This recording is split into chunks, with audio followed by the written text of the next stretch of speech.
In 1991, Mercedes-Benz tried to kill itself. That's not an exaggeration, that's the story. The company that invented the automobile was standing at the edge of bankruptcy, staring down total collapse, and the reason came down to one decision that ended up costing over $1 billion in development. Stay with me on that number, because $1 billion didn't go into space research or building a city. It went into steel, motors, and an obsession with perfection so extreme that the engineer running the whole project got fired the moment the car was finished. So how does the biggest project in German industrial history, the car that was supposed to be the crown jewel of the brand, turn into a nightmare so bad that competitors were laughing at Mercedes on their own showroom floors? And why, after all that financial disaster, do people still call this car the Ghost? Why is this the one car that got kings and presidents around the world to refuse to ride in anything else? Buckle up, because we're about to go deep into one of the biggest engineering standoffs in automotive history, the Mercedes-Benz W140, the car they call the Ghost. Rewind to 1989. Mercedes-Benz owns the luxury sedan market, has for decades. The S-Class is the car heads of state ride-in, the car every competitor measures itself against, and nobody in Stuttgart is losing sleep over anyone catching up. Then Toyota launches a brand nobody had heard of, Lexus. The LS400 hits showrooms in the US, and it's quieter than an S-Class, rides better than an S-Class, and costs about $30,000 less. Car magazines start putting the two side by side, and the Japanese sedan keeps winning. Inside Mercedes, this lands like a threat to the company's identity, not just its sales numbers. According to later reporting, the man running engineering at the time, Wolfgang Peter, decided the answer wasn't a car that could compete with Lexus. It was a car so far ahead that comparison would be pointless, whatever it cost. That decision is the whole story. Everything that follows, the delays, the price tag, the wiring that fell apart, all of it traces back to one engineer deciding good enough wasn't an option anymore.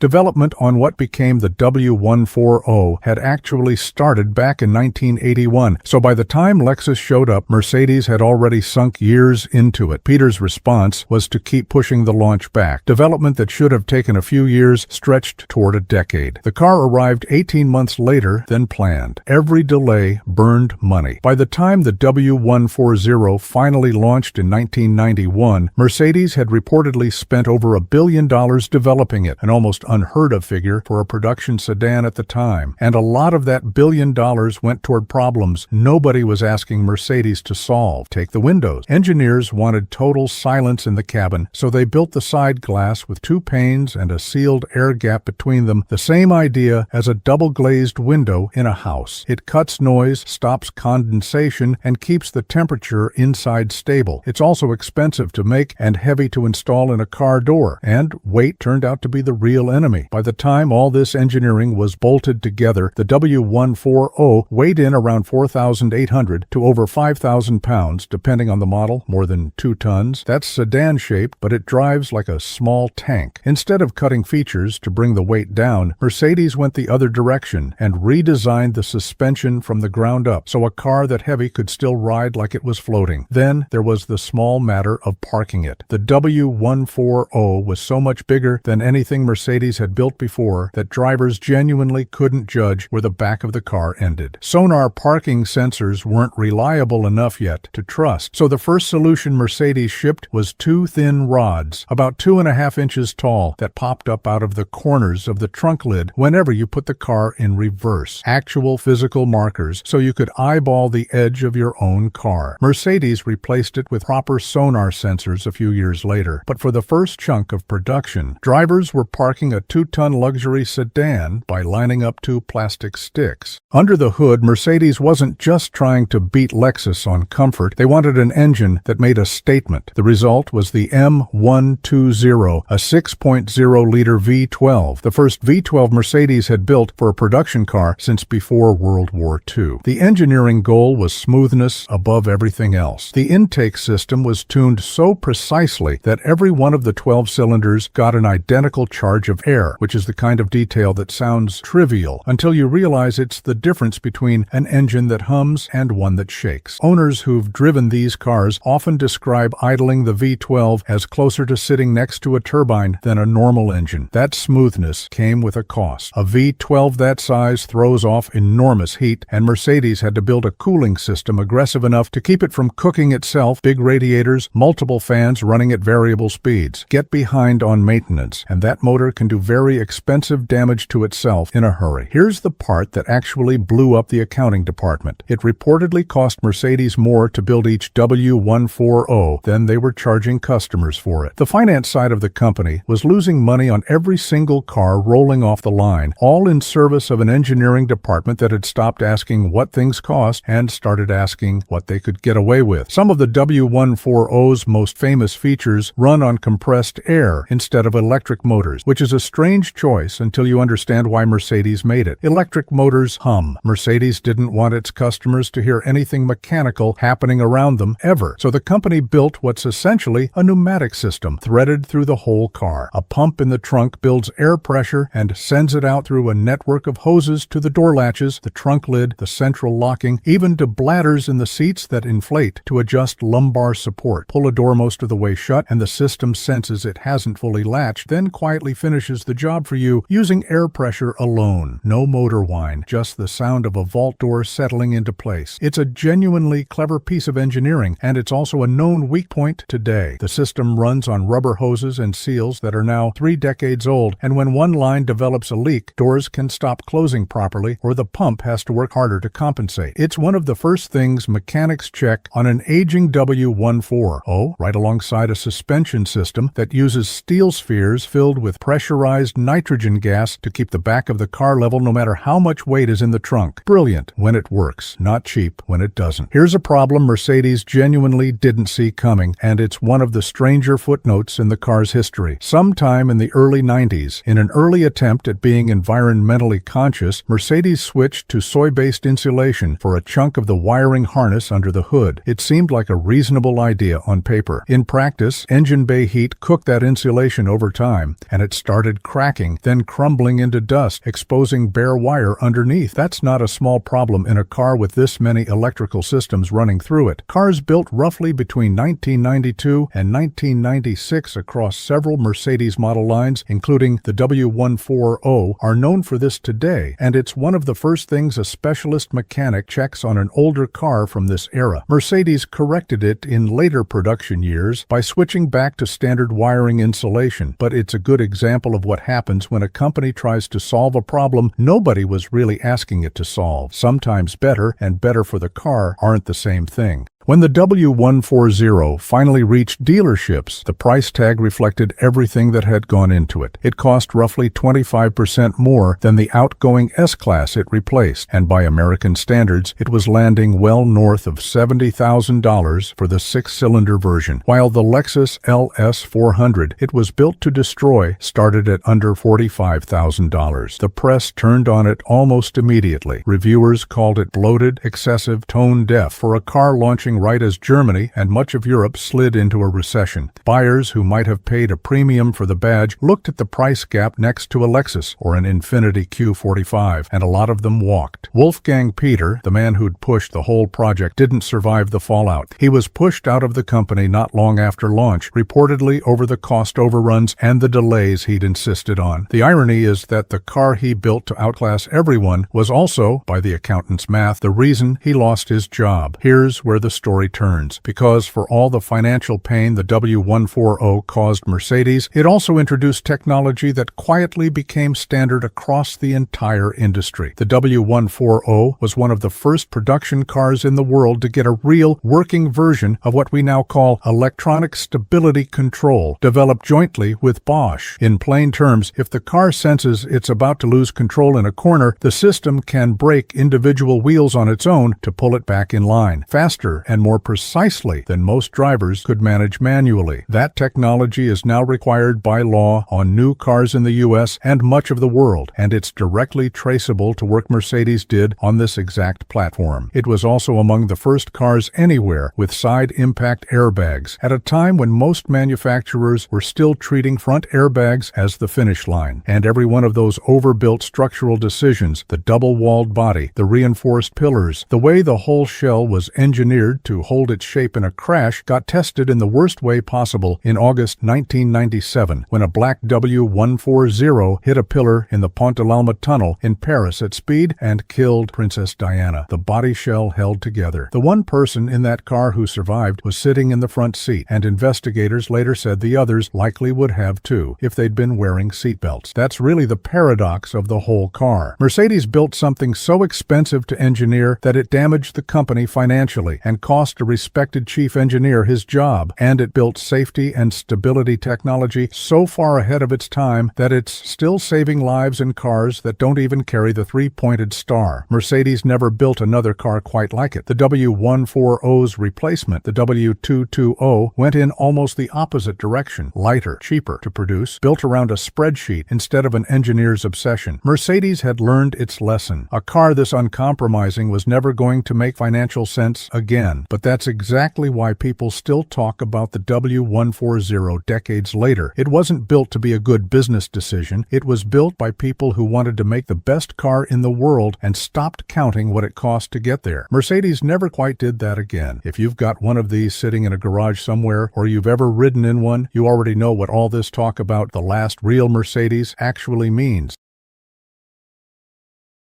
In June of 1966, a British mechanic driving for Ford crossed the finish line at Le Mans in second place, in a race everyone watching had just seen him win. He had led for most of the day. He'd helped build the very engine under him, and with about a minute left on the clock, his own team ordered him to slow down and let another car catch up. He did what he was told. Then a rule nobody had explained to him took the win away completely. His name was Ken Miles. If you've seen Ford versus Ferrari, you already know his face, even if you don't know the name. James Mangold's 2019 film with Christian Bale playing Miles and Matt Damon playing Carroll Shelby turned this exact story into an Oscar winner. It's a great film. It's also not quite what happened, in more places than you'd think. It turns a decade of engineering work into a single racing season. It gives Ken Miles one clean villain in a suit, and it leaves out the part of the story that still gets argued about in racing forums 60 years later, the part where his own team may have cost him the win before the finish line politics even started. So grab a coffee, because the real story is stranger and sadder than the movie had time to tell. It starts nowhere near Le Mans. It starts in Sutton Coldfield, England, near Birmingham, where Kenneth Henry Miles was born in November of 1918, 10 days before the guns of the First World War finally went quiet. He left school at 15. He was already sharper than most of the men he'd later work for. He just needed to start bringing in money for the family. He apprenticed at Wolseley Motors, a British car manufacturer, and the company sent him off to technical school to learn how vehicles were actually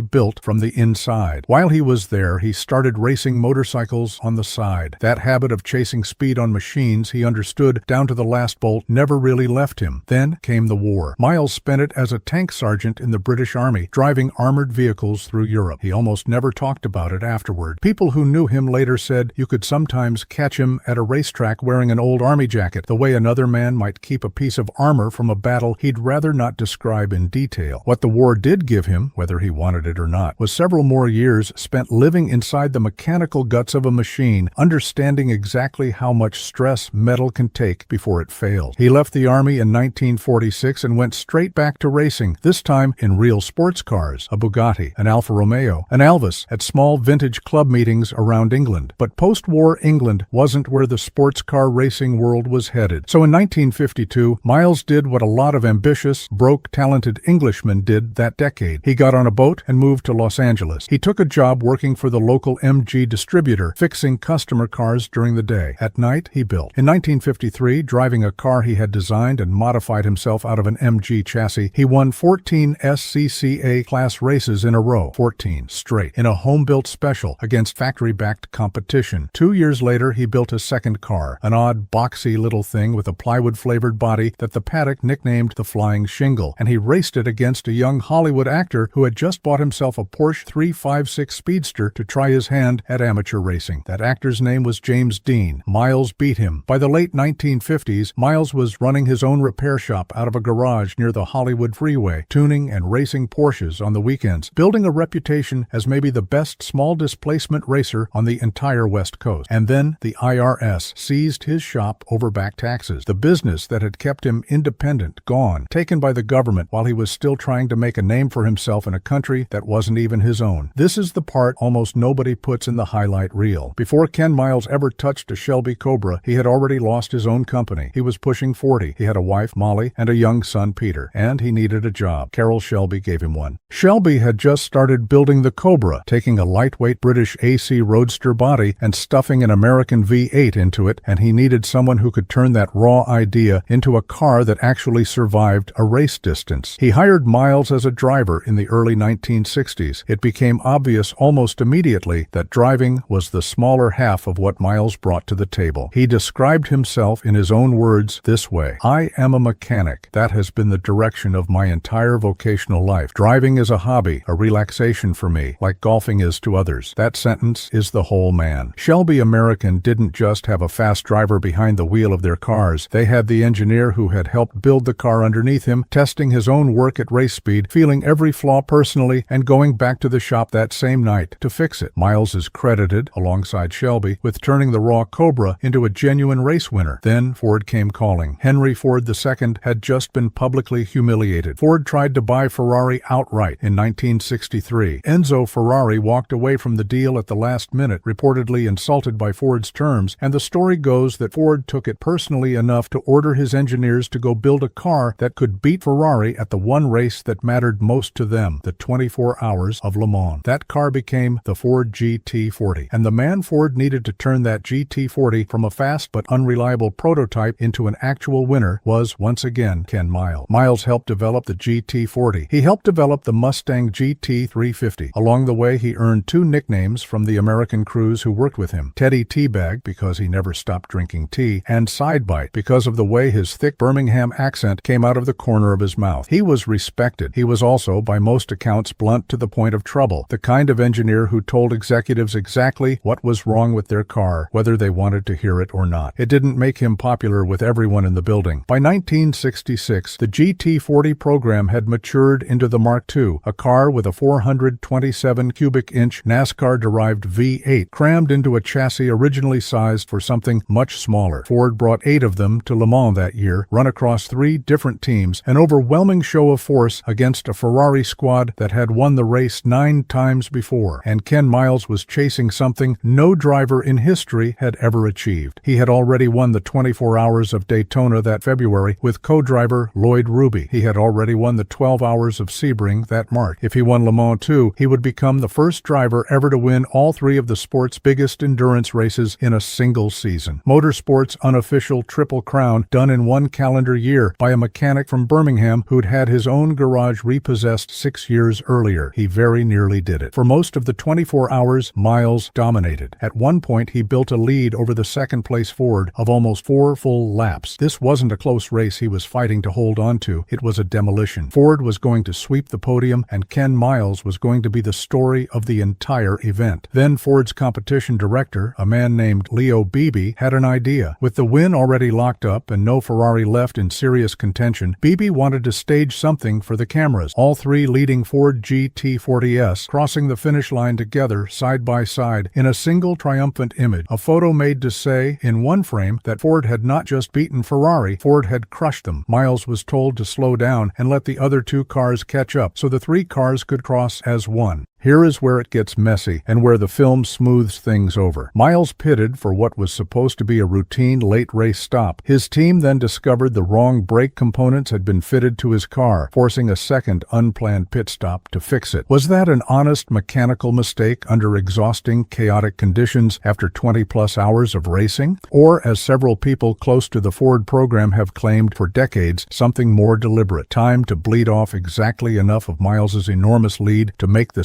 staged formation finish plausible. Nobody has ever proven it either way. But it is a real, documented controversy inside Le Mans history, and the movie leaves it out entirely. What happened next is the part everyone remembers, even people who've never seen the film. Miles slowed his car. The second-place Ford, driven by Bruce McLaren and Chris Amon, caught up. The two cars and the third-place Ford behind them formed up and crossed the finish line together exactly as choreographed, an image of total corporate dominance that ran in newspapers around the world the next morning. Except it wasn't a tie. Under the race's own scoring rules, the winner wasn't decided by who crossed the line first in a dead heat. It was decided by total distance covered over the full 24 hours. And because the McLaren and Amon car had started from a grid position further back than Miles's car, it had technically covered more ground to reach the same finish line at the same moment. Officials awarded the win to McLaren and Amon. Ken Miles, who had led almost the entire race, who had built the engine, who had slowed down on his own team's direct order, was handed second place in the race he had already effectively won. He never got his triple crown. Nobody ever has, before or since. By most accounts, Miles was devastated, furious. He had given up a piece of motorsport history on a company order for a photograph, and the fine print of a technicality he'd never been told to watch for turned that sacrifice into nothing. The film gives you a version of this moment, and it's genuinely well acted. What it leaves out is the brake swap that may or may not have been sabotage, and it leaves out just how long this argument has actually run in the racing world since. Books have been written about that single finish line. People who were in the pit lane that day are still, decades later, disagreeing on tape about what really happened to those brakes. There would be no time for Miles to get his shot at redemption. 2 months after Le Mans, Ford had Miles out testing the next evolution of the GT40, an experimental lightweight prototype called the J-Car at Riverside International Raceway in Southern California. On August 17, 1966, approaching top speed on the back straight, the car suddenly lifted, rolled, and disintegrated around him. He was thrown from the wreck and killed instantly. He was 47 years old. His 15-year-old son Peter was in the paddock and witnessed the crash. Ford's investigation blamed a mechanical failure. More than 400 people came to his funeral, Carroll Shelby among them, a man who had lost the sharpest engineer he ever employed. Less than 8 weeks after that engineer handed him a Le Mans victory he was never allowed to fully claim. Now, the film. Ford versus Ferrari does right by the emotional shape of this story, worth saying plainly. The friendship between Shelby and Miles feels true because, by every account, it basically was. The frustration Miles carries through the whole movie, the sense of a brilliant, difficult man never quite getting his due from the corporate machine funding him, that's true too. But the film compresses years of Cobra and GT40 development, an entire career built across multiple companies and multiple cars, into a tight single narrative arc that mostly starts in 1963 and ends in 1966. It turns Leo Beebe into a much more direct, almost cartoonish villain than the historical record fully supports, when the real politics inside Ford's racing program were messier and involved more people than one antagonist in a company blazer. And it leaves out the two details that actually make the Le Mans finish controversial in the first place. The mysterious brake swap during that final pit stop, and just how bitterly this scoring decision is still argued over by people who were actually there. It also, understandably, skips almost the entire first half of Ken Miles's life. No James Dean showdown in a plywood-bodied home-built racer. No 14 straight class wins in a self-modified MG. No repossessed garage. The film picks him up already established at Shelby American, already a known quantity, because a 2-hour movie has to start somewhere. But the truth is that everything Miles brought to the Cobra and the GT40, the engineering instinct, the refusal to accept a flawed car as good enough, the bluntness that made him both invaluable and difficult, was built over 15 years of losing money on home-built specials in his own garage long before Ford ever knew his name. And here's the piece that still doesn't have an answer, 60 years on. Was that late brake failure bad luck, or was it timed on purpose, just enough to make the staged photo finish possible without an obviously furious driver refusing to cooperate on camera? Depends who you ask. Some of the people who were in that pit lane swear it was an honest mechanical fault after 20 hours of racing. Others are just as sure it wasn't. The one person who could have settled it for good, the man who knew every bolt on that car better than anyone alive, never got the chance to write his own account. He was dead 2 months later. Ken Miles was posthumously inducted into the Motorsports Hall of Fame of America in 2001, 35 years after his death. He's buried at Hollywood Forever Cemetery, not far from the studios that would eventually make a film about him more than half a century later. The GT40 he helped build went on to win Le Mans again in in 1967, 1968, and 1969. 3 more years of dominance built on engineering work he had already finished before he died. He never lived to see any of it. So that's what the movie left out, or folded down to fit 2 hours. A decade and a half of self-built race cars before Shelby ever hired him. A repossessed garage. A run-in with a teenage James Dean. A brake failure at Le Mans that may or may not have been an accident, and that nobody left alive can settle for certain. And a death 2 months after his biggest, most bitter near miss, testing the very next version of the car that should have made him the greatest endurance racer in the history of the sport. The film gave you the tragedy. The record books gave you the technicality.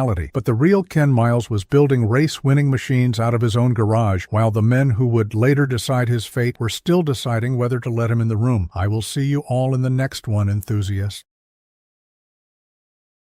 How could a company that sold millions of cars and became the world's largest electric vehicle manufacturer end up destroying itself with a single decision? Not because of a bad product, not because of weak technology, not because demand disappeared. 4.5 million cars sold in a single year. More revenue than Tesla, the fastest growing automaker on earth. And still, profits started falling, margins kept shrinking, and the strategy that helped BYD crush every competitor quietly started turning against BYD itself because of one decision, a decision every CEO dreams of making, one that looked like pure dominance, until it became almost impossible to escape. That's what this is about. To understand BYD's problem, you have to understand what it took to build BYD. Wang Chuanfu was 29 years old and recently out of grad school when he borrowed roughly $400,000 from his cousin and started a battery company in Shenzhen in February 1995. 20 employees, a rented workshop, no car business, no EV ambition, just rechargeable batteries for cell phones and power tools. The name stood for Build Your Dreams, which at the time sounded more like marketing copy than a mission statement. Within 5 years, BYD had become Motorola's first Chinese lithium-ion battery supplier, then Nokia. By 2002, they'd gone public in Hong Kong. A year later, Wang bought a failing state-owned automaker, Qinchuan Auto, and everybody thought he'd made a serious mistake. Car manufacturing is brutal, even for companies that grew up in it. BYD had no experience with it at all, but Wang had a different theory. He believed the transition to electric vehicles was going to happen faster than the industry expected, and that a company already expert in batteries would have a structural cost advantage nobody else could match. Not Ford, not Toyota, not even Tesla. He wasn't wrong. In 2020, BYD unveiled what it called the Blade Battery, a lithium iron phosphate cell design that eliminated the bulky modular structure most EV packs use. The result was a battery that used internal space 50%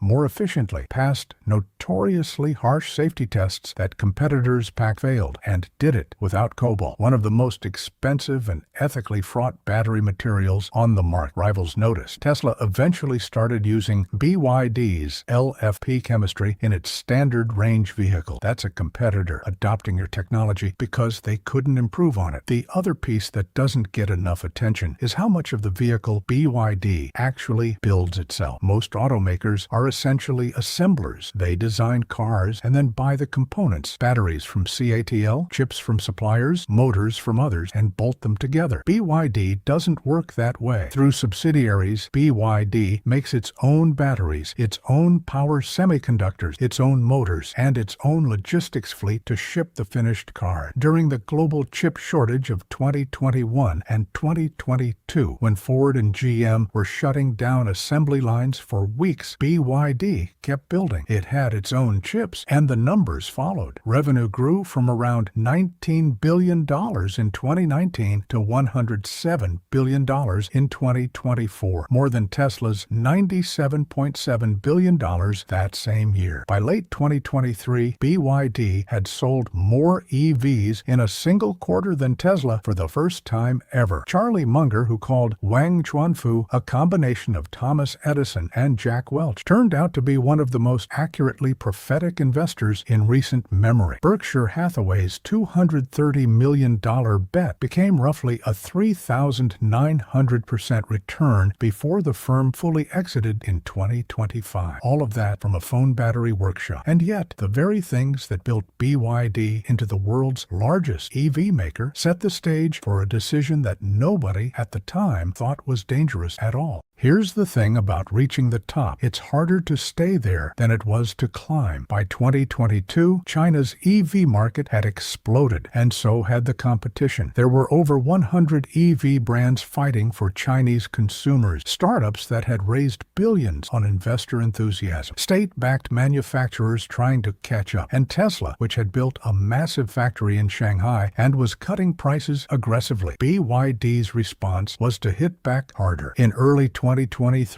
BYD slashed prices across multiple models. Then in 2025, they went further, cutting prices by up to 34% across more than 22 models simultaneously. The entry-level Seagull, already priced around $10,000, became one of the cheapest new electric cars anywhere in the world. The goal was clear: make BYD the default choice by being so much cheaper than the competition that the decision felt obvious. And it worked in a narrow sense. Volume kept climbing. BYD sold 4.6 million NEVs in 2025, up 7.7% from the year before. But here's the financial reality hiding under those numbers. When you slash prices that aggressively, that money has to come from somewhere. It comes from the margin, the gap between what it costs to build something and what you sell it for. BYD's profit margin shrank. Net profit dropped sharply. And in the second quarter of 2025, for the first time in over 3 years, quarterly earnings actually fell, even as revenue kept climbing. Think about what that means. BYD was selling more cars than ever and somehow making less money doing it. They were buying market share with their own margins, dollar by dollar, cut by cut, and the industry got dragged down with them. When BYD cuts prices, every competitor faces a choice: match the cuts and bleed too, or hold prices and lose customers to BYD. There's no comfortable third option. Industry margins collapsed. Tesla had to cut prices in China just to stay in the conversation. Meanwhile, the companies without BYD's cost structure started running out of options. But here's the part that nobody was talking about publicly, at least not yet. The price war was working exactly as planned. BYD was winning. Competitors were struggling. Market share was climbing. And somewhere in the middle of all that momentum, something shifted that BYD's own finance team could see in the quarterly numbers before anyone else could. The company that started the price war had quietly become one of its biggest victims. Not because the strategy failed, but because it worked too well to stop and too long to walk away from without paying a serious cost to do it. That's where the real story begins. When BYD cuts prices, it isn't just a business move, it's a weapon. And weapons don't discriminate cleanly. More than 20 EV companies in China have left the market since 2020. WM Motor, once a well-funded startup that actually sold cars, filed for bankruptcy in October 2023. When the servers went dark, around 160,000 owners found out the hard way, not from a press release, from their phones. They opened the app to unlock the car, start the air conditioning, check the battery, and nothing happened. The app just sat there. Some owners couldn't get into their own vehicles. The entertainment system went silent. The dashboard stopped updating. One owner filed a complaint online. The car system is paralyzed. I can't log in. The entire entertainment system is unusable, and the vehicle status cannot be checked. He'd bought the car in good faith from a company that seemed real. It was real until it wasn't. Hi-Fi, a luxury EV brand, halted production in early 2024. Evergrande's AV arm collapsed alongside its parent's property crisis, having burned billions to produce almost nothing. China had over 500 registered EV startups in 2018. By 2025, around 100 were still active. BYD didn't cause all of that, but the price war it ignited made survival far harder for anyone without BYD's cost structure. And there's a real question about what happens to innovation when the industry gets that thin. Electric vehicles are still a developing technology, technology, battery range, charging speed, autonomous driving. None of these are solved problems. Solving them requires sustained investment year after year, regardless of what's happening to your quarterly earnings when profit is falling and you're simultaneously building factories on 4 continents. Every budget line gets harder to defend. BYD has been trying to escape upward, pushing premium brands like Yangwang and Denza to capture better margins at the top while the seagull fights for volume at the bottom. The theory is sound, but executing a luxury brand strategy while fighting a price war at home and a trade war abroad at the same time is a genuinely difficult thing to pull off. And then, in 2025, something shifted. The European Union hit Chinese EVs with tariffs as high as 35.3%. The U.S. market was already closed. International expansion, BYD's planned escape from the domestic grind, suddenly had walls around it. And at the end of 2025, for the first time in a year and a half, BYD's domestic sales in China actually declined month over month. The price war wasn't just squeezing competitors anymore. It was starting to squeeze BYD. There is no clean exit from this position. Not right now. But before we get to where this ends, it's worth asking whether anyone has been here before. Because it turns out the answer is yes. And the outcome wasn't pretty. It's worth stepping back and asking, has an industry leader destroyed itself by winning a price war? The short answer is yes, more than once. Case 1, Sharp and the LCD television war. Sharp invented the LCD television as a consumer product. By 2001, their Aquos line held 80% of the global market. They had a genuine technology lead and a brand that meant something. Then they poured billions into bigger factories to hold that lead. Their competitors did the same. Suddenly, the industry was drowning in capacity. Prices collapsed. A 32-inch panel that cost $865 in 2004 went for $149 by 2011. Sharp's market share fell from 80% to under 10% in under a decade, and by 2012 they needed a bailout from Foxconn just to keep the lights on. The pioneer of the LCD television nearly ceased to exist. One Corning executive called the LCD business a 25-year suicide pact for display manufacturers. Hard to argue with that. Case 2, Panasonic and the plasma collapse. Sharp wasn't alone. Panasonic bet heavily on plasma display technology in the 2000s, building some of the most technically impressive large-screen TVs ever made. When LCD eventually won on price and brightness, Panasonic found itself holding factories full of plasma manufacturing capacity nobody needed. They exited the plasma business entirely in 2013. The division losses took years to work through. A company that had been one of the most admired electronics manufacturers in the world spent the better part of a decade in strategic retreat. The pattern there: a market leader invests at scale to maintain dominance. A price war accelerates faster than expected, and the winner of the volume game ends up losing the margin game. Case 3, the Chinese EV market itself right now. You don't have to go back to Japan in the 1990s to find a relevant parallel. It's happening in real time in the very market BYD dominates. Between 2018 and 2025, around 400 Chinese EV companies stopped operating. Most were small, some weren't. WM Motor had sold around 100,000 vehicles over 4 years before it went under. Hi-Fi was backed by serious money. Evergrande's EV arm had raised enormous capital from investors who believed they were getting in on the ground floor of something big. They were getting in on a price war that made the ground floor very, very hard to survive. BYD won those battles. But the question is, what winning cost, and whether that cost is still accumulating. So what does BYD's future actually look like? That's where it gets genuinely complicated. Let's be straight about something. BYD is not on the verge of collapse. Anyone saying that is either confused or trying to get clicks. The company generated $107 billion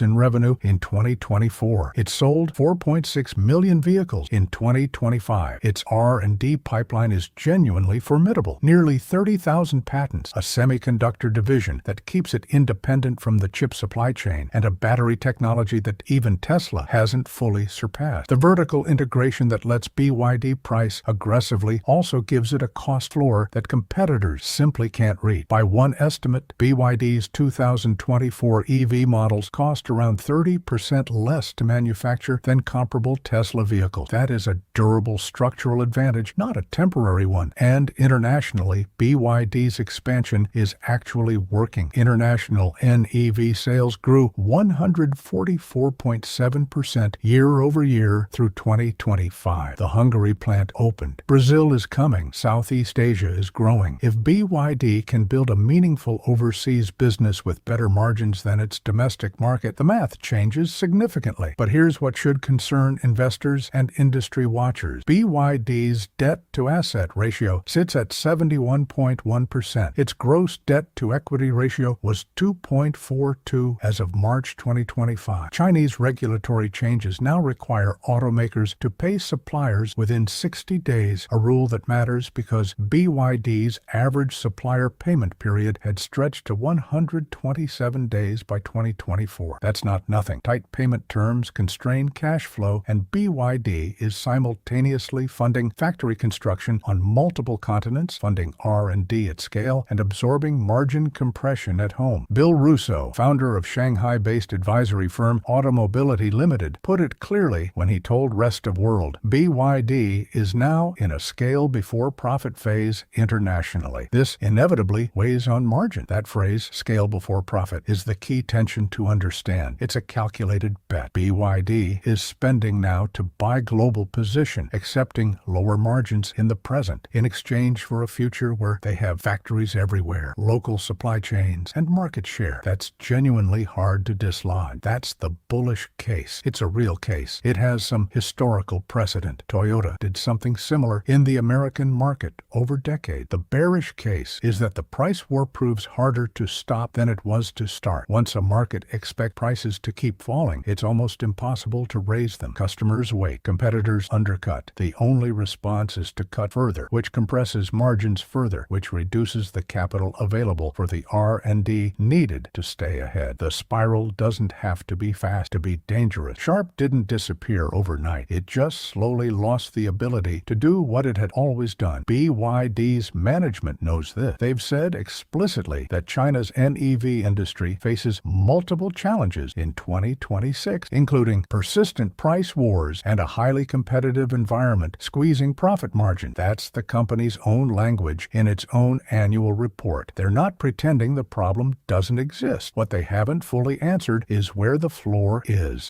We started this story with a question about how a company nobody in America took seriously became impossible to ignore. The answer, it turns out, was the same strategy that's now putting everything at risk. Wang Chuanfu borrowed $400,000 from his cousin and built something that outsells Tesla globally. The Blade battery is a real technological achievement. Vertical integration, battery-first thinking, the decision to bet on EVs before most legacy automakers took them seriously. All of that was correct. Brilliantly, stubbornly, empirically correct. But the price war BYD ignited and has been feeding ever since has turned a competitive market into something closer to a war of attrition. Profit falling sharply. Quarterly earnings dropping for the first time in years. Industry margins compressed to levels that make sustained innovation genuinely expensive. And dozens of companies eliminated. Some of them real brands that made real cars, now gone. Their software servers dark. Their customers locked out of vehicles they still own. History has a way of remembering companies that failed because they moved too slowly. Kodak, Blockbuster, Nokia, the cautionary tales of the company that saw what was coming and didn't move fast enough. But history also remembers the ones that moved too hard, too long, without stopping to ask what the strategy was costing them from the inside. BYD isn't Kodak. It isn't Blockbuster. It's something harder to categorize. A company at the top of its industry, technically unmatched, financially squeezed, caught in a strategy it built to win, and now can't easily walk away from. Sometimes the strategy that makes a company unstoppable becomes the strategy it cannot escape. BYD's management called what's happening in China right now a brutal knockout stage. The knockout is mostly over. The real question, the one nobody has answered yet, is what condition the winner comes out of the ring in. So here's what I want to know from you. Do you think BYD's price war strategy was a calculated master stroke, or a gamble that's already starting to go wrong? Drop your take in the comments. Let's talk about it.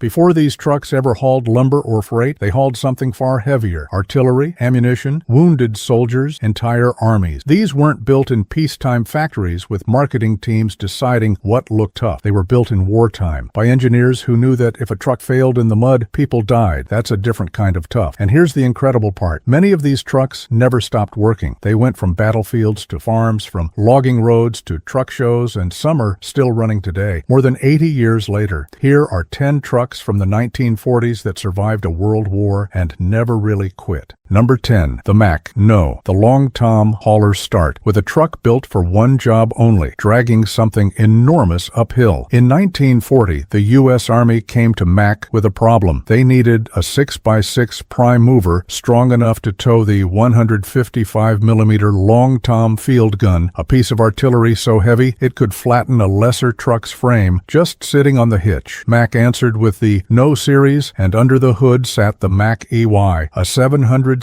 cubic inch straight six making 159 horsepower and a bone-crushing 534 pound-feet of torque at just 800 revolutions per minute. That's not a truck built to be fast. It's a truck built to never stop pulling. Only about 2,050 NOs were ever built between 1943 and 1945, split across a handful of variants, which makes surviving examples rare and prized. One prototype proved its worth before the war even properly began, towing a 240mm howitzer over 900 miles from Wisconsin to Maryland just to show the Army it could be done. Mack didn't build the No to be admired. They built it to drag death itself into position and keep coming back for more. Collectors who track one down today aren't restoring a curiosity. They're restoring a truck that already proved itself under the worst possible conditions and simply never got the chance to fail. Number 9. The REO Speedwagon, the Trucka Band, was named after. Here's a name you already know, even if you don't know you know it. The rock band REO Speedwagon took its name directly off the nameplate of this truck, a fact that surprises almost everyone who hears it. But before REO Motorcar Company became a punchline in classic rock trivia, it was a hard-nosed Lansing, Michigan truck builder founded by Ransom E. Olds, the same man behind Oldsmobile, after a very messy split from his old company. Through the 1940s, REO built military trucks and buses for the war effort, then came home and refined its own 6-cylinder Gold Comet engine into one of the most dependable power plants in the mid-duty class. That engine became the backbone of the post-war Eager Beaver 6x6, a truck the Army would keep ordering for the next 2 decades. REO's whole philosophy was blue-collar reliability over flash. No chrome war paint, no marketing gimmick, just a Timken axle, a Warner transmission, and an engine that started every single morning. That's why farm fields across the Midwest are still hiding running REOs, quietly earning their keep long after the company that built them went under in 1975. Number 8. The Peterbilt 260 and 334, the trucks nobody expected to survive. Every legendary truck brand has a shaky first year, and Peterbilt's was about as shaky as they come. In 1939, a Tacoma lumberman named T.A. Peterman bought the failing Fagiol Motors plant in Oakland, California, mostly because he was tired of buying other people's trucks to haul his own timber. His first year of production, 1939, produced just 14 trucks total. The next year, 1940, that number crept up to about 83. This wasn't a company. It was barely a workshop. Then the war happened and everything changed. Peterbilt landed military contracts to build heavy trucks for the war effort, and the volume that came with it is what actually kept the company alive long enough to matter. By 1945, Peterbilt was already pioneering the use of aluminum in cab and chassis construction, shaving weight before almost anyone else in the industry thought to try. The company's founder, Peterman, died in 1945 and never got to see what his gamble became, but the trucks that rolled out of that tiny Oakland plant in the early 1940s are the reason there's a Peterbilt badge on highways today. A company that built 14 trucks its first year had no business surviving. It did anyway. Number 7. The Kenworth M1 Wrecker, built to rescue tanks. Kenworth had already made history once before the 1940s even started, becoming the first American truck manufacturer to install diesel engines as standard equipment back in 1933. So when the war came, the Army didn't ask Kenworth to build an ordinary truck. They asked for a wrecker heavy enough to drag disabled tanks and armored vehicles out of a battlefield. The result was the M1, a 6x6 heavy recovery rig that spent 1941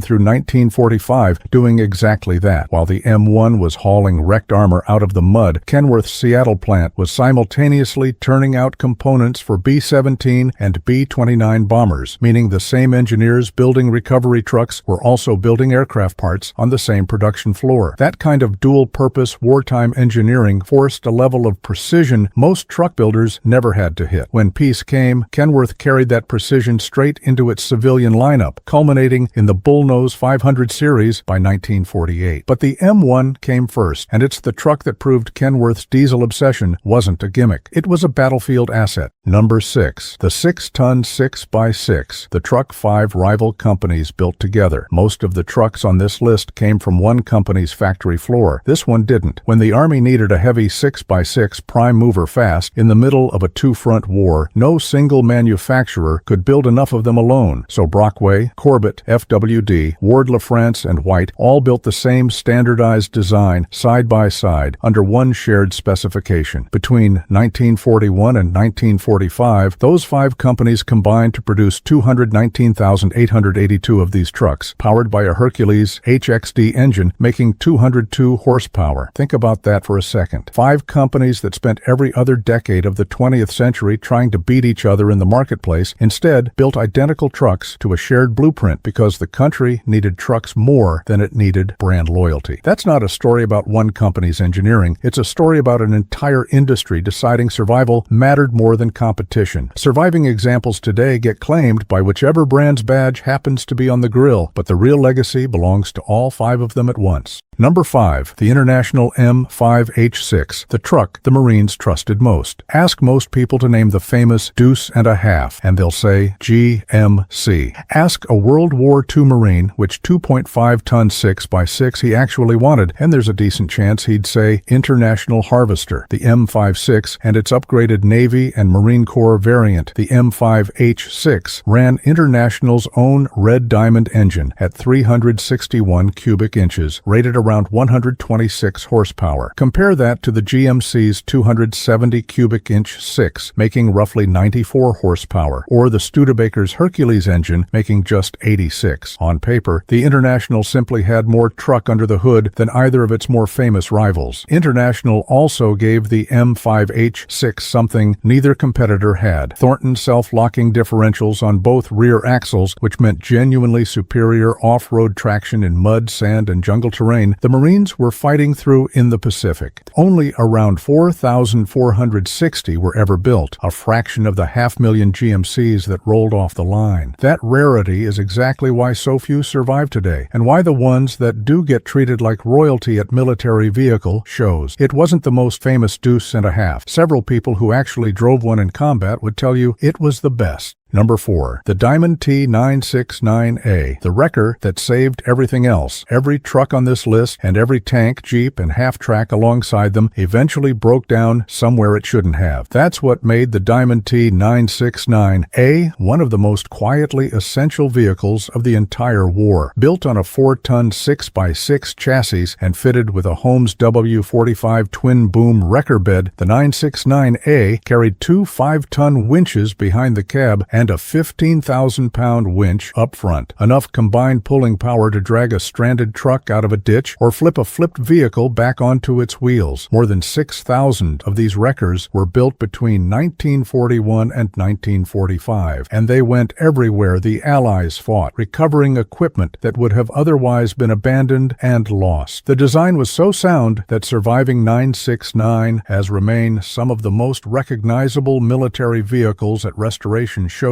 today, instantly identifiable by those twin swinging booms. This wasn't a glamorous truck. It never fired a shot, and it never carried troops into battle, but it kept the whole machine running, one recovery at a time, and there's a good argument that no truck on this list did more actual work per mile than this one. Number 3. The Autocar U7144T, the workhorse nobody remembers by name. If you've never heard of Autocar, that's strange, because they built more heavy tractor trucks for the U.S. Army than almost anyone else in this category. The U7144T was a 4x4 cab-over-engine semi-tractor, and Autocar built over 11,000 of them between 1941 and 1945, more than any other truck in its weight class. Power came from a Hercules RXC engine, and the cab-forward design let it tow everything from refrigerated food trailers to mobile radio command centers with folding windshields and canvas tops that let the whole cab collapse for shipping overseas. The Federal Motor Truck Company built a nearly identical design at the same time, and White later joined the production run too. But it's the Autocar version that became the definitive shape of this class of truck. Autocar's entire philosophy, then and now, was building exactly the truck a customer needed rather than a one-size-fits-all product, and the U7144T is proof that philosophy could scale to a global war. It never got a nickname like Jimmy or Deuce. It just quietly outproduced almost everything else in its class and kept doing the job. Number 2, the Studebaker US6, the truck Stalin personally thanked. Most trucks on this list stayed in American hands. This one didn't. Studebaker built the US6 2.5-ton 6x6 almost entirely for Lend-Lease, and the overwhelming majority of the nearly 200,000 built were shipped to the Soviet Union through the brutal Persian Corridor, crossing mountain passes and deserts in Iran before reaching Soviet territory. Soviet troops nicknamed it the Studer, and it became so essential to the Red Army's mobility that it was used to tow artillery, transport troops, and eventually serve as the launch platform for Katyusha rocket batteries. The truck's reputation for reliability and its ability to run on genuinely poor quality fuel made it beloved on the Eastern Front in a way few American vehicles ever achieved. Joseph Stalin himself was reportedly impressed enough to send a personal letter of appreciation to Studebaker, thanking the company directly for the quality of the trucks keeping his army moving. After the war, the Soviets used the US-6's design as the direct ancestor of their own ZIL and Gaz military trucks for decades afterward. An American truck from South Bend, Indiana, ended up shaping Soviet military engineering for a generation. That's not a small legacy for a truck most Americans have never heard of. Number 1, the GMC CCKW, the Deuce and a Half. And there was only ever going to be one truck at the top of this list, the GMC CCKW, universally known as the Deuce and a Half, or simply the Jimmy. GM built roughly 562,000 of these 2.5-ton 6x6 trucks between 1941 and 1945, more than every other truck on this list combined, and it became the single most common tactical vehicle of the entire war. Power came from GMC's own 270 cubic inch inline 6, making around 91 to 104 horsepower depending on the year, paired with a 5-speed transmission and a 2-speed transfer case that let it crawl through mud that stopped lesser vehicles cold. The CCKW became the literal backbone of the Red Ball Express, the legendary supply convoy that kept General Patton's advance into Germany fed with fuel and ammunition after the Normandy breakout, when drivers wore through 50,000 tires just keeping the convoys rolling. It carried troops, water, fuel, field hospitals, even sections of bridge. It served through Korea, through Vietnam, and with NATO militaries well into the 1950s. Long after the war ended, surplus CCKWs became the backbone of civilian trucking fleets and farm operations across the country, because a truck built to survive Normandy mud had no trouble surviving a gravel road in Ohio. No truck on this list was more common, more essential, or more thoroughly proven under fire. The Deuce and a Half didn't just win a war, it taught an entire generation of trucks what built to last actually meant. Every truck on this list was designed under a kind of pressure a modern engineer never has to feel. Build it wrong, and people don't just lose money, they lose their lives. That's why they refuse to die quietly in a scrapyard 80 years later. If this took you back, hit that like button and subscribe for more deep dives into the machines they just don't build anymore. Thanks for watching, and I'll see you in the next one.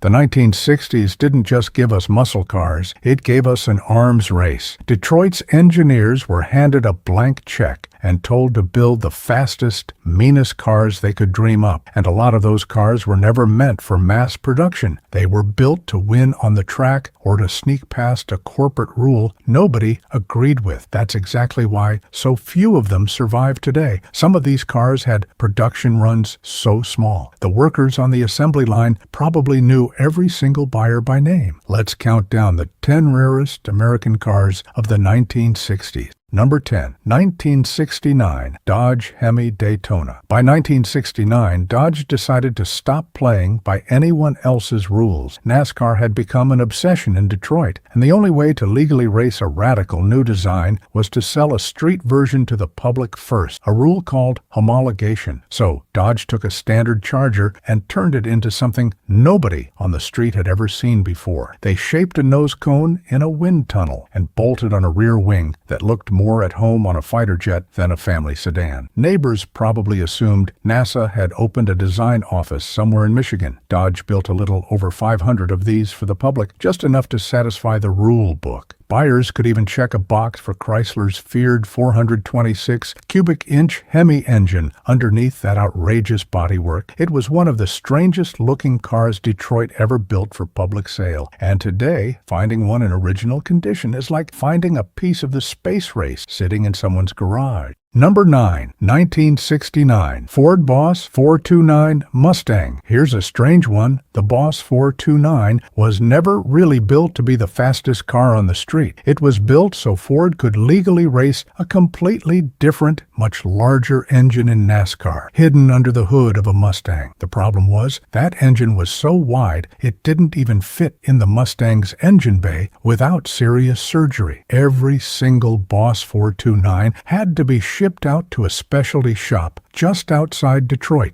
where workers modified the front suspension and shock towers just to make room for the motor. Ford built 859 of these for 1969. Most buyers who drove one off the lot had no idea they were sitting behind an engine that was really built for a completely different car, on a completely different racetrack for a completely different purpose. It's one of the few Mustangs from the era that was actually a race car wearing a street car's disguise. Number 8, 1969 Chevrolet Copo Camaro L72. Chevrolet had a corporate rule on the books. No big block engine over 400 cubic inches was allowed in a car as small and light as the Camaro. It was meant to keep the little pony car from becoming too dangerous, too fast, or too much of a headache for the insurance company. But a handful of clever dealers found a loophole, a special order code that was normally reserved for fleet vehicles, taxis, and police cars. Through that back door, regular buyers could order a Camaro fitted with the 427 cubic inch engine straight out of the Corvette. It wasn't in the brochure. It wasn't advertised at the dealership. You had to know exactly who to ask and exactly what to write on the order form. Chevrolet built a little over 4,000 of these iron block versions, which sounds like a lot until you realize most Camaros built that year numbered in the hundreds of thousands.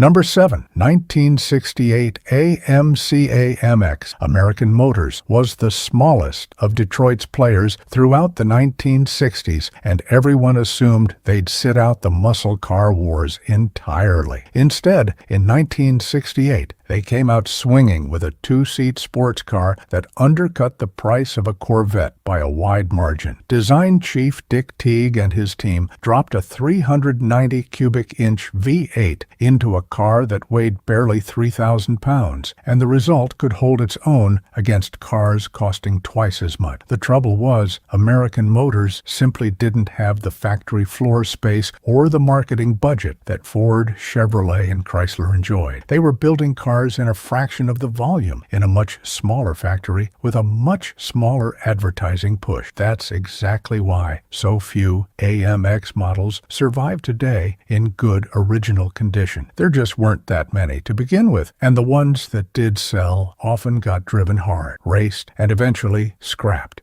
Number 6, 1966, Dodge Coronet Street, Hemi. For years, Chrysler's legendary Hemi engine was reserved strictly for the racetrack. Then, NASCAR changed its rulebook. If a manufacturer wanted to race an engine, they had to sell a version of it to the public first. So, in 1966, Chrysler's engineers took a race-only engine and spent months making it reliable enough for an ordinary customer to start on a cold morning and drive to church on Sunday. That wasn't a small task. Race engines run hot, run rough at idle, and don't take kindly to sitting in traffic. Once Chrysler solved those problems, the 426 cubic inch Street Hemi found its way into Dodge Coronets and Plymouth Belvederes for regular customers to buy off the showroom floor. It wasn't cheap, and it wasn't an easy car to live with day to day, which meant very few buyers actually checked that option box. The ones who did ended up with one of the most fearsome engines Detroit ever legally sold to the public. Number 5, 1965 Pontiac GTO Tri-Power. The GTO's breakthrough moment actually came a year earlier, in 1964, when Pontiac quietly ignored General Motors' own corporate rule limiting mid-size cars to a smaller engine displacement. It was a bold, almost rebellious move, and it could have ended careers at Pontiac if the car had flopped. Instead, the GTO became a runaway sales success, and General Motors quietly reversed its own policy rather than admit Pontiac had been right all along. For 1965, Pontiac refined the formula: better brakes, stronger anti-sway bars, and more horsepower across the board. But the version collectors chase hardest today is the Tri-Power setup. 3 two-barrel carburetors feeding the 389 cubic inch engine, bumping output to 360 horsepower. That triple carburetor option only lasted a few short years before General Motors phased it out in favor of a single big carburetor, which means the window to buy a genuine Tri-Power GTO was narrow, and today those cars carry a premium that regular GTOs simply don't command. Number 4, 1963 Plymouth and Dodge Max Wedge. Before anyone in Detroit was even using the term muscle car, Chrysler was already quietly building something close to it. When Chrysler was forced into a smaller mid-size body style at the last minute for 1962, it looked like a stumble. But their engineers, led by Tom Hoover, turned that smaller, lighter platform into an advantage by dropping in the Max Wedge big block engine. For 1963, that engine grew to 426 cubic inches, rated at 425 horsepower, and when paired with one of the industry's first 3-speed automatic transmissions, these mid-size Plymouths and Dodges were nearly untouchable at the drag strip. But Chrysler wasn't building these for family driveways. Around 250 Max Wedge Plymouths were built that year, and the overwhelming majority went straight into the hands of racers, not everyday customers. If you saw one on the street in 1963, there was a good chance it was headed straight for a Sunday afternoon at the local drag strip, not the grocery store. Number 3, 1962, Pontiac Catalina and Grand Prix Super Duty. Before the phrase muscle car had even been invented, Pontiac was already writing the blueprint that everyone else would eventually copy. Take a full-size car, drop in an enormous 421 cubic inch engine rated at 405 horsepower, and then go one step further. Strip out every unnecessary pound with aluminum body panels and a lightweight aluminum hood. Engines built after March of 1962 even received larger valves and a freer-flowing intake manifold for a bit more performance. Pontiac wasn't chasing family sedan buyers with this combination. They were chasing checkered flags, and fewer than 200 of these Super Duty Catalinas and Grand Prix models were ever built. The everyday public almost never got a real chance to buy one, which is exactly why the few survivors today are treated less like used cars and more like rolling museum pieces. Number 2, 1964, Ford Fairlane Thunderbolt. Ford needed something smaller and lighter than their full-size Galaxy if they wanted to keep winning on the drag strip, and the answer was the Thunderbolt. Built on Ford's mid-size Fairlane platform, the Thunderbolt packed a 427 cubic inch racing engine rated at 425 horsepower, with the steel hood, doors, fenders, and bumper all swapped out for lightweight fiberglass, and even the side and rear windows replaced with plexiglass to shave off every possible pound. Ford built exactly 100 of these, ever, in 1964 alone, and never again. It technically wasn't even legal for NASCAR competition, but it still went on to win the National Superstock Drag Racing Championship that year anyway. If you ever find yourself standing next to a real Fairlane Thunderbolt at a car show, take a moment to appreciate it. You're looking at one of only 100 cars that will ever exist on this earth. Number 1. 1969 Chevrolet Copo Camaro ZL1. And here it is, the rarest of them all. While most of Chevrolet's Copo Camaros used a heavier iron block engine, a tiny handful of buyers were let in on an even better kept secret. An all-aluminum 427 cubic inch engine borrowed directly from Chevrolet's Can-Am racing program. That aluminum block shaved well over 100 pounds off the nose of the car compared to the iron block version, which made an enormous difference in weight, balance, and handling at the drag strip. Chevrolet built exactly 69 of these ZL1 Camaros, not 6,900, 69 total in the entire world. And most Chevrolet dealers at the time had no real idea what they were even selling. More than a few original buyers had no clue just how special the car sitting in their own driveway truly was. And today, a genuine ZL1 COPO Camaro is one of the single rarest and most valuable American cars to ever roll off a Detroit assembly line. So, there you have it. 10 cars that Detroit barely built and America barely noticed at the time. Every single one of them started as an ordinary idea, a loophole, or a racetrack necessity, and ended up becoming a piece of history that almost vanished before anyone realized what it was. And here's the thing. For every car on this list, there are stories about the ones that got away. The barn find, the cars sitting under a tarp for 40 years that nobody remembers buying. If you want to see which forgotten American classics are still out there waiting to be found, that video is coming next, and trust me, you don't want to miss it.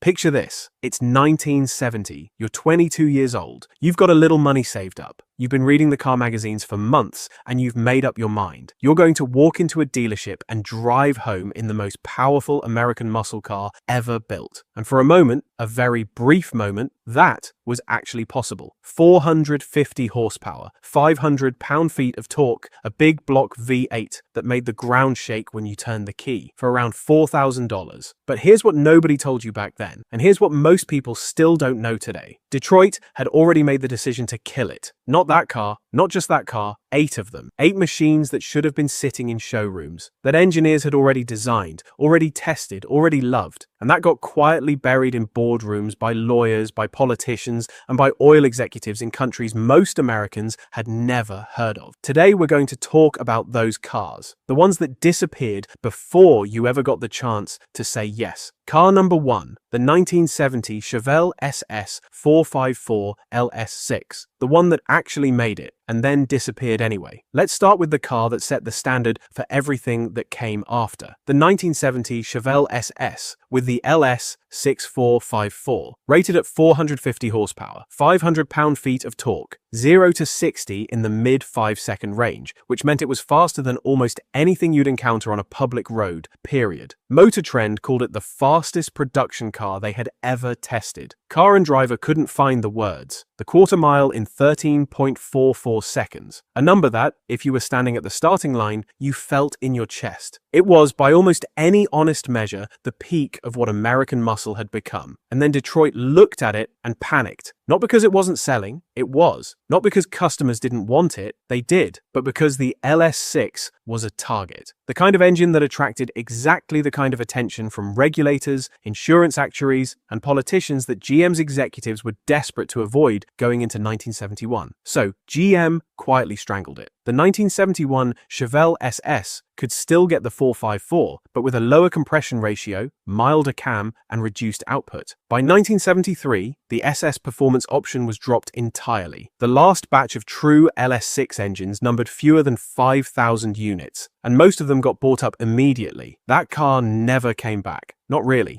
Car number 2, the 1971 Plymouth Cuda Hemi convertible, the rarest thing Detroit ever made, then killed on purpose. In 1970, Plymouth built 14 Hemi Cuda convertibles. 14, not 1,400, not 14,000. 14 cars. The following year, they built 11. At that point, Chrysler had already decided the Cuda's days were numbered. The 1972 models were heavily detuned. The convertible body style was cancelled after 1971, and on April 1st, 1974, April Fool's Day, if you want to find the dark humor in it, the last Plymouth Barracuda rolled off the line. Chrysler had actually drawn up plans for a 1975 Barracuda. Engineers built 2 full-size clay models. They were beautiful, sleeker, more aerodynamic, with design touches that would have put them ahead of anything else in the segment. The concepts were photographed, reviewed, approved for further development. Then, the oil crisis hit, and the VP of product planning looked at the cost of redesigning the bumpers alone to meet new federal standards, looked at sales figures that had collapsed from 55,000 units in 1970 to under 12,000 in 1974, and made a quiet phone call. The clay models were broken up. The photos went into an archive. The 1975 Barracuda never existed. Today, a real 1970 Hemi Cuda convertible, one of those 14, sells at auction for more than $1 million. That's not nostalgia. That's what happens when something that should have existed gets erased. Car number 3, the 1974 Pontiac GTO Super Duty 455, the car that would have saved the GTO, killed by one meeting. By 1973, the Pontiac GTO was in trouble, the car that had started the entire muscle car era. The original, the one that made Pontiac a name people said with actual respect, had been reduced to an option package on the Le Mans. It shared its platform with a mid-size family car. The engineers were embarrassed, so they built something remarkable. The Super Duty 455 was a race-spec engine disguised as a street motor, forged connecting rods, 4-bolt main caps, a bottom end designed to survive. They tested it in the Firebird Trans Am, where it ran the quarter mile in 13.5 seconds, nearly identical to what the best muscle cars had done at the peak of the horsepower era. In 1973, with emissions equipment, the plan was to put that engine in the GTO. That combination would have been the most powerful intermediate car on the road and would have given the GTO a reason to exist. One executive killed it. The reasoning wasn't technical. The SD455 worked. The reasoning was political. GM's leadership didn't want the publicity of a big horsepower announcement when Congress was debating fuel economy standards. They didn't want the headline. The GTO got the standard 455. It was cancelled entirely after 1974. The Firebird Trans Am Super Duty, the one that did get the engine, was later called the last true muscle car of the original era. A surviving example in good condition now commands over $140,000. For the GTO, there was no second chance. Car number 4, the 1972 Ford Torino Cobra Jet. Ford finally got it right, then walked away. Here's the thing about the Ford Torino Cobra Jet that doesn't get talked about enough. Ford spent years getting the Torino wrong. The first generation cars were pretty enough, but they were heavy and the big engine options didn't fit the chassis the way they needed to. Car magazines were polite about it. Competitors were not. Then came the 1972 Gran Torino Sport with the 351 Cobra Jet V8, and something clicked. The body was lower. The fastback roofline was genuinely beautiful, one of the best looking things Ford had penned in years. The engine, at 266 horsepower, was no LS6, but in a car this well balanced, it didn't need to be. Reviewers who had spent years complaining about Ford's muscle car efforts were suddenly paying attention. Ford sold over 90,000 Gran Torino Sports that year. Of those, only about 2,091 left the factory with the Cobra Jet engine and a 4-speed manual. And then Ford did something that still baffles enthusiasts who were there. They cancelled the fastback body style for 1974. The new Torino got big rubber bumpers bolted to both ends. The sports roof was gone. In its place came something called the Torino Elite, which had a landau roof and a grille that looked like it belonged on a Mercedes-Benz knockoff. The Cobra Jet option disappeared the same year. Ford had finally built the right car, then decided they didn't want it anymore. Car number 5, the 1972 Dodge Challenger 340, they killed the engine because someone did the math. In 1970, the Dodge Challenger was beautiful, and it was fast, and it should have been a long-term success. Instead, Chrysler made a series of decisions that read like a case study in how not to run an automotive company. The Challenger TA, built with a special 346 pack engine specifically for Trans Am road racing, was advertised for 1971. Chrysler printed the brochures, dealers got the materials, customers put their names down, then Chrysler cancelled it. No announcement, just gone. The standard Challenger kept the 340 through 1973. It was a legitimate engine, quick revving, torquey, willing. Road tests showed it running mid-14-second quarter miles without much effort. For a street car, that was real performance. Then, Chrysler's actuaries looked at the numbers and decided the 340 was costing more to certify for emissions than it was generating in revenue. The 360 cubic inch replacement was cheaper to build, cheaper to certify, and weaker. For 1974, the 340 was gone. The Challenger itself followed that April. Chrysler had sold 83,000 of them in 1970. They sold 16,000 in 1974. By any measure, that's a collapse. And most of it happened because the cars got slower, heavier, and uglier every year while the price kept going up. Dodge brought the Challenger nameplate back 4 years later on a Mitsubishi with a 4-cylinder engine. There are no words.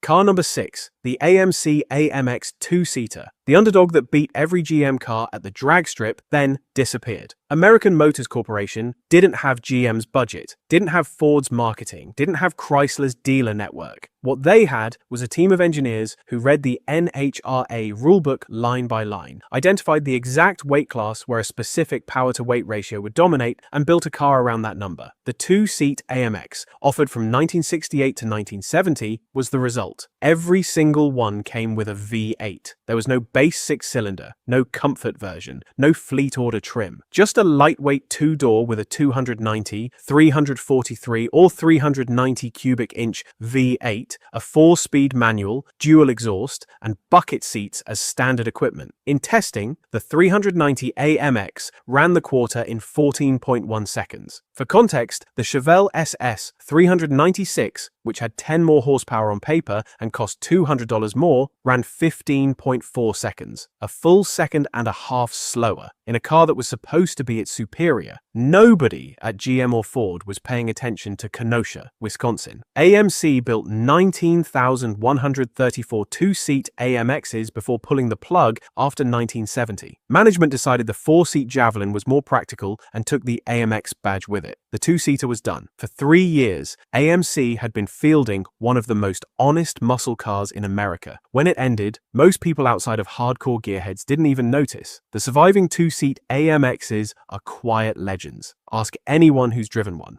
Car number 7, the Oldsmobile 442 W30, the car that beat the GTO every year, then got forgotten. Here's a fact that surprises people. The Oldsmobile 442 was faster than the Pontiac GTO in almost every year they competed. In 1965, the 442 was GM's quickest production car, period. The 1968 Hearst/Olds ran the quarter in 13 flat, which made it the only GM car that year that broke into the 13S. In 1970, the W30 package, cold air induction, hotter cam, revised carb, pushed the 442 to 13.7 seconds, quicker than a GTO Judge, quicker than a Camaro Z28, slower only than the most extreme LS6 Chevelle. It also came with a better tuned chassis than most of the competition and could actually handle corners, which in the early 1970s made it genuinely unusual. Pontiac sold 497,000 GTOs. Chevrolet sold 540,000 Chevelle SSs. Oldsmobile sold 176,000 442s. Lower volume, better car. The marketing just wasn't there. By 1972, the W30 option was being phased out as emissions requirements forced compression ratios down. The 442 lost its identity. The name stayed, but became a trim package on the Cutlass rather than a performance car with its own engineering. By 1980, it was gone entirely. Today, a 1970 W30 in excellent condition commands more at auction than most GTOs from the same year. The market figured out what the showrooms didn't.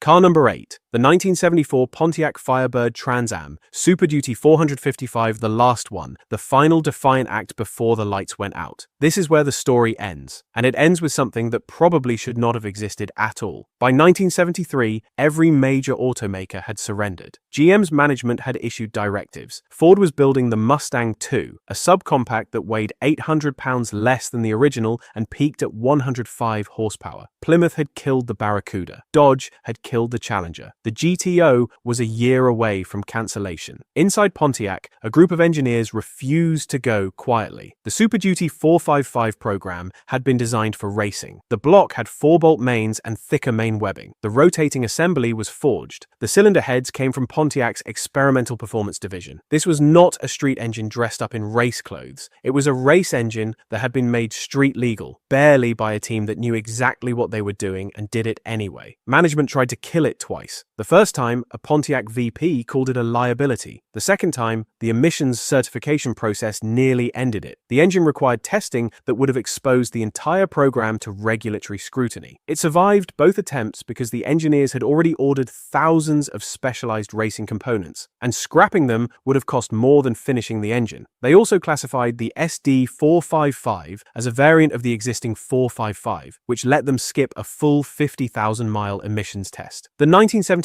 Trans Am with the Super Duty 455 ran the quarter mile in 13.54 seconds at 103 miles per hour in 1973, when the Camaro Z28 was running 15 seconds and the Mustang Mach-1 had been turned into a grocery getter. They built 252 Super Duty Trans Ams in 1973 and 943 in 1974. That was it. The last one left the factory and the golden era was over. A Super Duty Trans Am in good condition today is worth north of $140,000. The record auction price is $156,000. The engineers who built it against direct orders from above became, without quite intending to, part of American car history. Nobody gave them permission. That's the whole point of the story. So here's the thing I keep coming back to. Every time I go through this list, the cars didn't run out of road. The market didn't abandon them. The buyers were still there. The orders were still coming in. What killed these machines wasn't consumer choice. It was a combination of government mandates, insurance industry pressure, oil embargoes orchestrated halfway around the world, and corporate executives who decided that a regulatory headline was more dangerous than a cancelled car. Some of those decisions made sense at the time. Some of them were just cowardice. History has been pretty clear about which was which. What you're left with is this: 8 cars, some of which actually made it to showrooms and some of which never got that far. That represented the last chapter of something America did better than anyone else on the planet for exactly 1 decade. The engineers knew what they were building. The buyers who got their hands on the survivors have known for 50 years what they have. The auction prices have been making the argument ever since. If you've got a story about any of these cars, if your dad had one, if you saw one on the street, if you've ever driven one, put it in the comments. Those stories deserve to exist somewhere. And if there's a car on this list that you think got left off, because there are others, let me know that too. Thanks for watching.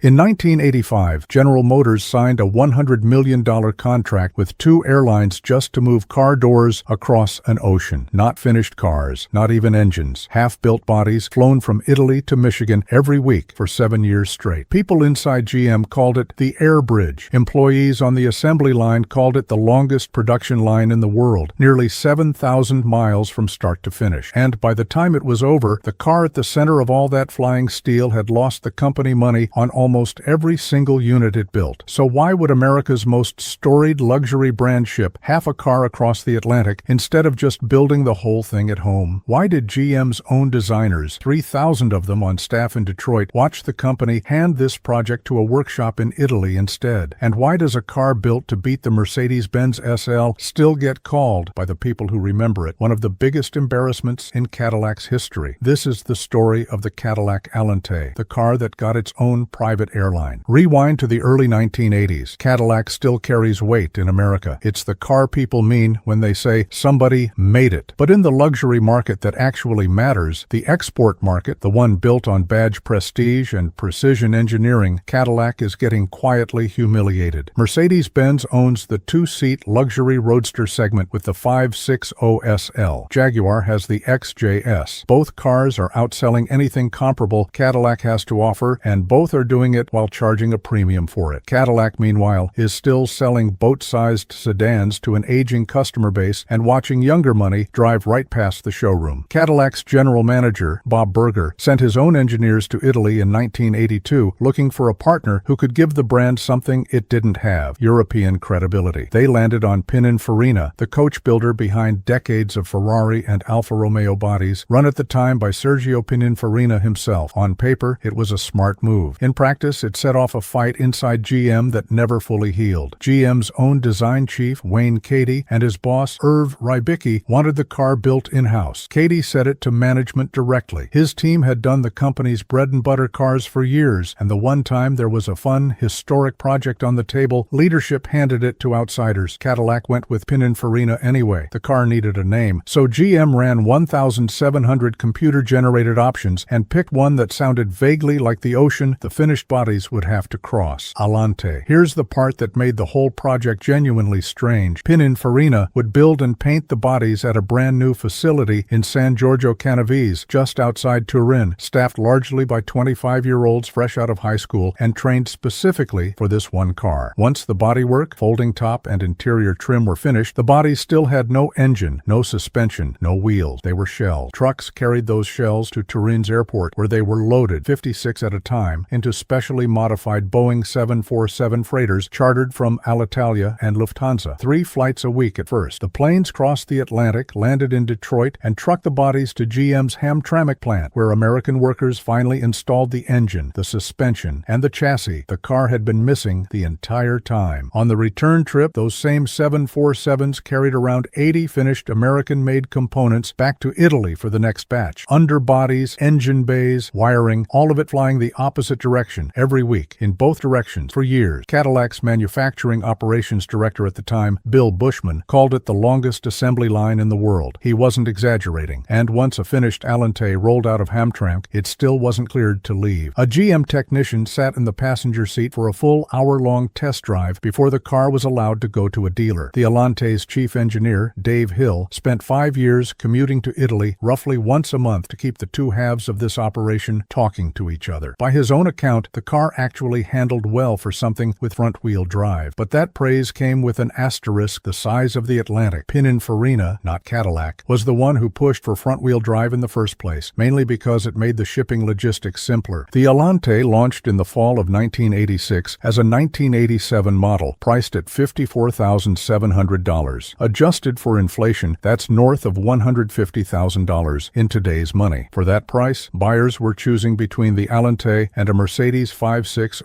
SL running about $58,000 or a Jaguar XJS. Cadillac wasn't just entering that fight, it was pricing itself directly into it. Then, buyers popped the hood. The Alante's 4.1-liter V8 made 170 horsepower. 0 to 60 came in a leisurely 9.8 seconds, routed through a 4-speed automatic. The Mercedes it was built to beat wasn't dramatically quicker, but it had a decade of reputation behind it, and reputation matters when you're asking someone to spend 6 figures on 2 seats and a folding roof. Worse, Cadillac offered the Alante with exactly one factory option: a $2,850 cellular phone. No performance package, no way to spend your way into more power, just the phone. Reviewers picked up on it immediately. The car got tagged with a reputation it never shook: all show, no go. A gorgeous Italian-built body wrapped around a drivetrain that couldn't back up the price tag. Pininfarina actually saw one of the Alante's biggest problems coming before the car ever reached a dealer lot. Ahead of the launch, engineers in Italy realized the folding soft top leaked and squeaked, and they wanted to delay the release to fix it properly. Cadillac said no. The launch date had already been locked in, and GM wasn't willing to move it, so the Alante went on sale with the exact flaw its own bodybuilder had flagged and asked to fix. That set the tone for the car's whole run. Convertibles are already prone to what engineers call cowl shake, a flex in the chassis that happens when you remove the rigid roof holding the body together. It shows up as a shudder through the dashboard and steering column over anything but smooth pavement. On most cars, extra bracing solves it. On the Alante, a car engineered as 2 halves built on opposite sides of an ocean and married together at the very end of the process, that shake never fully went away. Owners were still feeling it in the final model year, 6 years after launch. Cadillac planned to build 6,000 Alantes for 1987. They built 3,363. By the end of July that year, Dealers had roughly 1,400 in customer hands and a 179-day supply sitting on lots, about 3 times what a healthy inventory should look like. An industry analyst covering GM at the time put it plainly: the car simply didn't offer anything unique enough to justify the price. By November, Automotive News handed the Alente its Flop of the Year title and didn't have much competition for the award. GM took the top 2 spots that year. The Alente came in first, and the company's overall performance came in second. Cadillac spent the next several years trying to fix what the car should have had from day one. 1989 brought a larger 4.5-liter V8 with 200 horsepower, giving the Alente bragging rights for the most torque of any front-wheel drive car on sale. 1990 made it the first front-wheel drive car with standard traction control. Real engineering, genuinely ahead of its time in places. None of it moved the needle on the car's reputation, and Cadillac kept quietly cutting the price mid-year, almost every year, just to clear unsold inventory that had built up since the sticker price increase a few months earlier. The fix that should have shipped on day one finally arrived in 1993, the Alente's last year on sale. Cadillac dropped in the new Northstar 5.8, a 4.6-liter engine making 295 horsepower, good for 0 to 60 in 6.3 seconds, and a top speed of 150 miles an hour. This was, on paper, the car it always should have been. Fast enough to actually embarrass the Mercedes, it had been built to chase. It sold better than any year before it, 4,670 units, a genuine high point, and it still couldn't save the car. Cowl shake was still there, even on the Northstar cars. Cadillac had spent 7 years and roughly $100 million on air freight alone, chasing a competitor that never once looked over its shoulder. And by the time the engineering finally caught up to the price tag, the decision to end production had already been made. The last Alente rolled off the line on July 16, 1993. Total production across all 7 years, 21,430 cars, built at a pace closer to half of what Cadillac had originally planned for a single year. It's widely accepted among people who've studied the program that Cadillac lost money on nearly every Alente it built, not in some abstract opportunity cost sense. Actual, literal losses, unit by unit, for the better part of a decade. Cadillac never tried anything like the Alente again. The lesson the company took from it wasn't engineer harder. It was, don't build a car around a business model this fragile. Every Cadillac that came after leaned back toward doing things at home, under one roof, without a fleet of chartered 747s keeping the whole operation alive. But that's what makes the Alente worth remembering. It wasn't killed by one bad decision. It was built on a stack of them: an underpowered launch engine, a roof nobody fixed in time, a chassis flex that outlived 6 years of updates, and a shipping plan so expensive it guaranteed the company would lose money before a single customer ever signed anything. And somewhere in the middle of all that, GM's engineers still managed to build the first front-wheel drive car in America with standard traction control, years before anyone else thought to try. If you've ever seen one of these sitting quietly in a classic car lot half forgotten between the Corvettes and the Sevilles, now you know what it actually took to get it there. 25 Italian teenagers, 3 747s a week, and a car company that spent a fortune trying to prove a point nobody was asking it to make.